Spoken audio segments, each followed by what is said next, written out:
Hello and welcome to the Sankofa show. My name is Rudolph Hineko Pokwado, aka Beverly Price, and I'm a writer on the Black experience and the author of the Black Resistance of God. For those of you who do not understand the meaning of Sankofa, it simply means going back to your roots. This show is therefore about who we are as Black people, where we've come from, and why we are what we have become.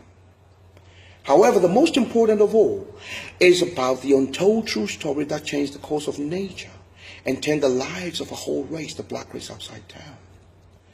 This show will also reveal the secret about the state of mind of Black people and how it has been psychologically and scientifically programmed since slavery days. We are going to find out how the way we think and behave was programmed and worked out methodically some 400 years ago.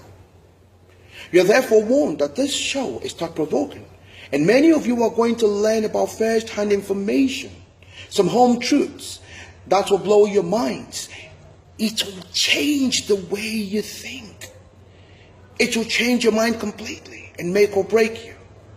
For some of us, it will upset or humble us and change our lives in so many ways, including what we say, the way we perceive things, the way we deal and treat each other, and how we need to shed the nigger complex if we are to cure ourselves of our ills. This show covers a wide area from slavery to economics, which still affects us today. For those seeking answers about why Black people are what they are, being seen as the least in the human pecking order, why a lot of our leaders and people in high positions steal from their own countries, why we sabotage each other, being discriminated against in our own homelands, and also betray one another for the benefit of other races. This is your show. You know, Malcolm X once said, we cannot think of being acceptable to others until we have first proven acceptable to ourselves. As the saying goes, the truth hurts, but lies can kill. I know that the truth is a bitter pill to swallow, and many of you would want to brush this topic aside, whilst others may think that the journey to change the state of our minds and affairs is an arduous task. However, we must upkeep the challenge, because we will never know where we are going until we know where we have been. Now, before I talk about how we came to be in this perpetual state of decadence, I will first talk about what I mean by nigger complex. But then, let us first understand the meaning of the word nigger and where it came from.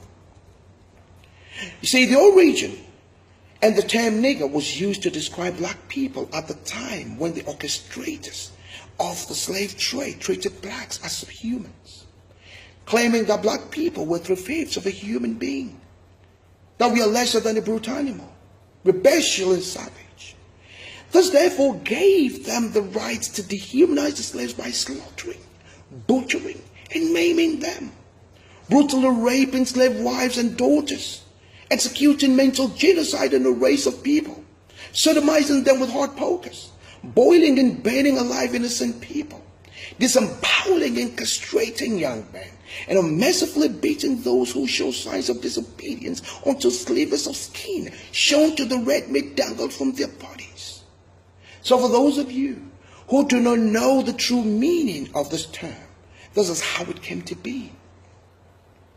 You see, it is therefore disappointing to see how nigger in this modern era has been desensitized by Black people by referring to each other with the racial expression, my nigger, reducing the N-word to a simple racial expression that refers to one's complexion and disregarding the struggle, strife, degradation, and the dishonor that piece together the basis of this term. However, what these Black people, especially the youth who most often use this expression, do not realize is that the term does not only degrade Black people in general, but also the sacred memories of the ancestors whose struggle paved the way for them to enjoy the freedom they have today. Tune in next week as we talk about the nigger complex and the true meaning and origin of the much acclaimed and disputed letters of Willie Lynch. A letter written over 300 years ago but still haunts us today.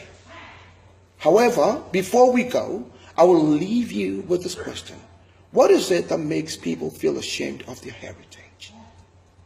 You can forward your answers and any questions you have regarding this topic to our comment section, and follow us on our social media pages at The Sankofa Show.